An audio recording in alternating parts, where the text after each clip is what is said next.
टीबीला देण्याचा संचालक मंडळाकडून ठराव। अमूलला दुधाची बाजारपेठ खुली करण्यासाठी निर्णय। दूध उत्पादक संघर्ष समितीचे राज्य समन्वयक अजित नवलेंचा आरोप। महानंद गुजरातला नेण्याचा डाव। राज्यात धृतराष्ट्रांचं सरकार। राज्यकर्ते दिल्लीच्या ताटाखालचं मांजर बनलेत। संजय राऊतांचा हल्लाबोल। महानंद आणि सरकारच्या कामातील त्रुटीमुळे ही परिस्थिती। मंत्री छगन भुजबळ यांचा राज्य सरकारला घरचा आहेर। आगामी लोकसभा निवडणुकीला एकत्र सामोरं जाणार। 45 पेक्षा जास्त जागा जिंकणार। राज्यभर महायुतीचे मेळावे घेणार। पत्रकार परिषदेतून चंद्रशेखर बावनकुळेंसह सुनील तटकरेंची माहिती। लोकसभेसाठी 2 जागा आणि विधानसभेला 15 जागा लढण्याची आमची तयारी। लोकसभेच्या अमरावतीमधून नवनीत राणांना आमच्या तिकिटावर लढल्या तरी हरकत नाही। बच्चू कडूंचं वक्तव्य। भंडारा गोंदिया लोकसभेच्या जागेवर अजित पवार गटाचा दावा। गाव स्तरावर बूथ कमिटी तयार करण्याच्या पार्थ पवारांच्या सूचना। तर प्रफुल्ल पटेल किंवा वर्षा पटेलांनी लोकसभा लढवण्याचा स्थानिक नेत्यांचा आग्रह। मुंबईतील मराठा समन्वयक अंतरवाली सराटीकडे रवाना। जरांगेंच्या मुंबईतील आंदोलनाच्या नियोजनाबाबत जरांगेंशी चर्चा करणार। जरांगे पाटलांचं मुंबईत आंदोलन झालं तर सहभागी होणार। जरांगेंच्या मुंबईतील आंदोलनाला बच्चू कडूंचा पाठिंबा। 15 दिवसात मराठा नोंदींचे सर्वेक्षण करत असाल तर आणखी 2 महिने घ्या आणि सर्वच जातीय जनगणना करा।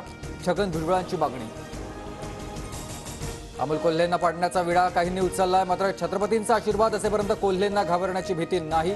राष्ट्रवादीच्या शिबिरातून जयंत पाटलांचा अजित पवारांवर टीका। पक्ष फुटल्यानं मागच्या फळीतील लोक पुढे आले। पुढे आलेल्यांनी पक्षाबाहेर गेलेल्यांचे आभार माना। राष्ट्रवादीच्या शिबिरातून जयंत पाटलांची टोलीबाजी। देशभरातील ट्रक आणि टँकर चालकांचा संप मागे। हिट अँड रन कायदा लागू नाही। केंद्रीय गृह मंत्रालय आणि ट्रान्सपोर्ट संघटनांच्या बैठकीनंतर निर्णय। टँकर चालकांच्या संपाचा भाजी आणि फळ मार्केटवर परिणाम। दादरच्या भाजी मार्केटमध्ये भाज्यांची आवक घटली तर 2 दिवसात राज्याला 500 कोटींचा फटका। टँकर चालकांचा संप मागे मात्र नागपुरात 300 पेक्षा जास्त पंपावर पेट्रोल आणि डिझेलचा तुटवडा। पॉवर पेट्रोलची 160 रुपयांनी विक्री। वाहन चालकांच्या संपाचा सोलापूर कृषी उत्पन्न बाजार समितीवर परिणाम। बाजारातून कांदा नेण्यासाठी वाहन चालक तयार नसल्यानं सोलापुरात कांद्याचे लिलाव बंद।